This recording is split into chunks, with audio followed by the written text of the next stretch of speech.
सपने में देखा था जिसको आज वही दिन आया है। समी भाई के दम पे हमने कीवियों का बैंड बजाया है। हाँ भाई आओ रे, सामने कौन था जो कह रहा था सेमीफाइनल में न्यूजीलैंड से भिड़ोगे तब पता चलेगा। अरे जिन न्यूजीलैंड वालों को लोग बड़े खब्बी खां बता रहे थे, आज उनका हमने बोरिया बिस्तर बांध दिया। आज लपेट के इनको वर्ल्ड कप से बाहर किया जो किया, साथ में 19 के वर्ल्ड कप का बदला भी लिया। अरे समी भाई एक बार तो हमारी जान बिल्कुल हलक में अटक गई थी जब इनके विलियमसन और डैरी मिचेल ने क्रीज पर पांव गाड़ लिए थे। कोई सा भी आउट होने का नाम ही ना ले रहा था। अरे कप्तान साहब, जान तुम्हारी क्या, जान तो हमारी भी हलक में अटक गई थी जब हमसे बुमराह की गेंद पे उस विलियमसन का कैच छूट गया था। ऐसा लगने लग गया था जैसे भाई ये कैच नहीं, ये तो मैच छूट गया।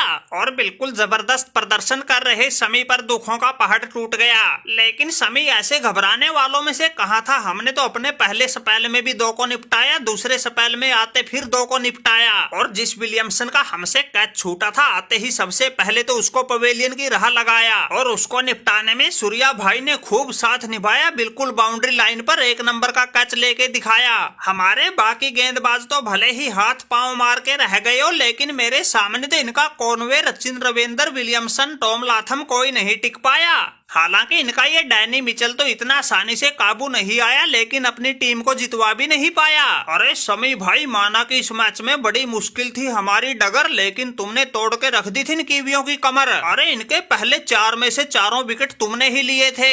एक तुम ही तो थे जो भारत को जीत की आस उम्मीद दिए थे, वरना भाई बाकी के हमारे सब गेंदबाज तो इन कीवियों ने बिल्कुल आड़े हाथों लिए थे। अरे सही बताएं तो भाई तुम्हारे भरोसे ही आज लाज बची है, वरना जीतना इतना आसान नहीं था। अरे रोहित भाई बिल्कुल ठीक कह रहे हो, वरना आज तो पता नहीं ये हार का ठीकरा किस किस के सिर फूटना था। अरे माना कि मैंने वनडे कैरियर का 50वां शतक लगाया है, सचिन के रिकॉर्ड को भी पानी पिलाया है। अगर समी भाई ऐसा खेल नहीं दिखाते, हम मैच हार जाते। मेरे और अय्यर के शतक भी कोई काम नहीं आते। अरे काम आना छोड़ो, लोग तो मेरे शतक पर ही उंगली उठाते, उसे ही हार की वजह बताते। अय्यर ने तो फिर भी 67 गेंद में ही शतक ठोक दिया था, लेकिन मैं तो शतक के चक्कर में कुछ ज्यादा ही गेंद खेल गया था। ये तो शुक्र है जैसे तैसे करके हमारी टीम जीत गई, लाज बच गई, वरना आज तो भाई इतने बड़े बड़े रिकॉर्ड बनाने के बाद भी कहीं मुंह दिखाने लायक ना बचने थे। अरे कोहली भाई ये बात तो तुम ठीक कर रहे हो, लेकिन आज तो भाई समी ने तो विकेट चटकाई, लेकिन गेंदबाजी तो कुलदीप यादव ने भी गजब की करके दिखाई। माना कि वो समी की तरह विकेट तो नहीं ले सका, लेकिन इन कीवियों को बिल्कुल बांध के रखा। अरे ये उसकी सदी हुई गेंदबाजी का ही तो नतीजा था। न्यूजीलैंड वालों की आवश्यक रन रेट हर ओवर में बढ़ती ही जा रही थी और न्यूजीलैंड लगातार प्रेशर में आ रही थी, और इस प्रेशर के चलते ही तो बुमराह के जाल में ग्लेन फिलिप्स फंस गया, जिसका बाउंड्री लाइन पर जड्डू ने शानदार कैच लिया।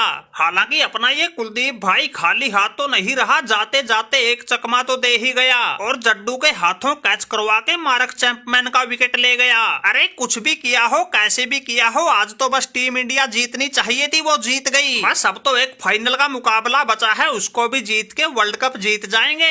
वैसे इनके उस डैरेन मिचेल ने मुकाबले को बड़ा कांटे का बना दिया था, लेकिन हम जैसों के शतक के बलबूते हमने स्कोर ही इतना बना रखा था, दोनों छोर से ताबड़तोड़ पारियों के बिना बात नहीं बननी थी। अरे ये हमारा पहाड़ जैसा स्कोर था तो हम जीत गए, वरना इन न्यूजीलैंड वालों ने लंका लगाने में कोई कमी कसर ना छोड़ी थी। और मैच के शुरुआत में तो हमारी फील्डिंग भी बिल्कुल औसत दर्जे की थी। ऐसा लग रहा था जैसे न्यूजीलैंड वाले हमारे देश में नहीं बल्कि हम न्यूजीलैंड में खेल रहे हैं। अरे अय्यर भाई कोई बात ना, आज तो समी भाई का दिन था, अकेला ही पूरी न्यूजीलैंड पर भारी पड़ गया। हमने इसको जब जब गेंदबाजी पर बुलाया, इसने हमारे भरोसे पर बिल्कुल खरा उतर के दिखाया, और हर बार इसने किसी न किसी को पवेलियन के रास्ते लगाया, और आखिरी में आके तो इसने उस डैरेन मिचेल को भी निपटाया।